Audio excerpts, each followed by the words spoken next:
不要再说印度高温了，我们自己也开始了。4月，海南澄迈连破9天40摄氏度；5月，哈尔滨热出高温，1961年来第3次。6月10几个省拉响预警，新疆托克逊直接干到42度，气温从南到北逐级上翻。但最让人后背发凉的不是这些，而是你现在觉得热的受不了了，明年才是真正的地球地狱模式。要搞懂这个结论，得先认识一个藏在太平洋里的东西，叫厄尔尼诺。太平洋有多大？占了地球将近1/3的面积，就像一锅永远在加热的水。正常年份，赤道上有股常年不停的大风，像一条传送带，把晒热的海水不断往西推。但每隔几年，这条传送带突然没力了，一停，西边囤积的热水就掉头往东灌，冷水也没法从底下翻上来了，整片东太平洋被捂上了一层盖子，温度一路飙升，大量热气蒸进大气层，气压一变，风就跑偏。原来该下雨的地方干旱，晴天的地方发洪水，全世界的天气就这么被一锅热水搅得七零八落。最坑的是，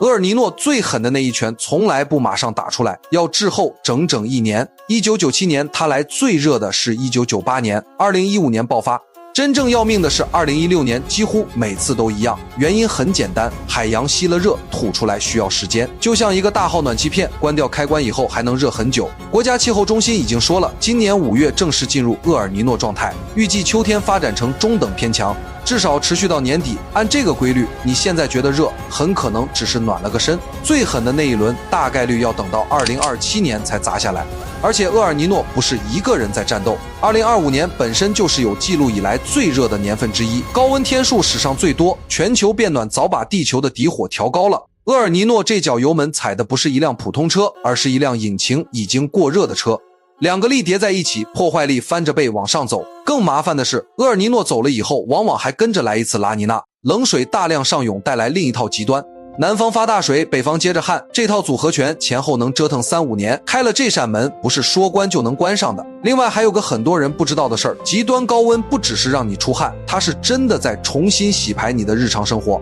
厄尔尼诺一搅乱亚洲季风，东南亚的水稻和南美的大豆就开始减产，大豆一少，豆油先涨价，饲料跟着贵，养猪成本上去，猪肉价格又动，这一串连锁反应你每天在超市都能感觉到。但等你在货架上看到价签的时候，价格已经悄悄涨了好几个月了。而住在城里的人还要多挨一层最城市热岛效应，让市区比郊区热好几度，高楼水泥路面白天吸饱了热，晚上慢慢往外吐。这就是为什么城里晚上比乡下更难熬。这些大数字听着远，但热射病离你真的很近。广州53岁的张叔户外干了3小时活，开始只是口渴乏力，以为是普通中暑，继续硬撑，突然人就倒下了，体温飙到近40摄氏度，多器官受损，直接推进了 ICU。佛山48岁的蒋师傅在工地干活，同样头晕还扛着，突然牙关紧闭，全身抽动，体温冲到41.5摄氏度，深度昏迷。去年全国报告的372例热射病，死亡率超过1半。热射病分2种，一种是老人小孩在闷热环境里慢慢中招，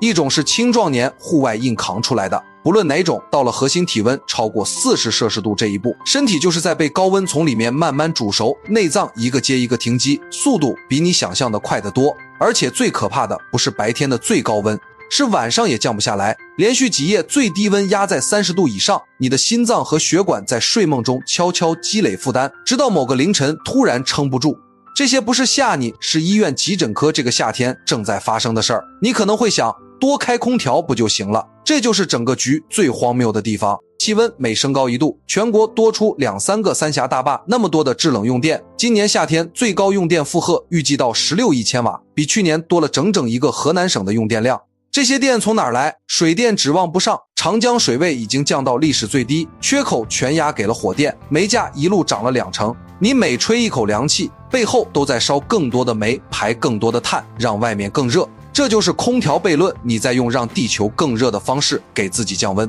更扎心的是，不是所有人都吹得起空调，那些在城中村租房子的年轻人，房东配的5级能效老空调，开一晚上比1级能效多花1倍半的电，电费从6毛被加到1.5块1度，一个月光空调就能干到1800块，月薪1万听着不少，房租一去，手上能花的钱就2000来块，电费一口吞掉将近20%，他敢痛痛快快的开吗？一夏天的命和1个月工资，居然要2选1。当热浪一年比一年狠，一口凉气会不会有一天也变成奢侈品？今年这波热只是打了个招呼，明年的那轮才是主菜。太平洋的热水不会倒流，气候的系统一旦偏了方向，不是你想回来就能回来的。你可以关掉这条视频，但你关不掉窗外的夏天。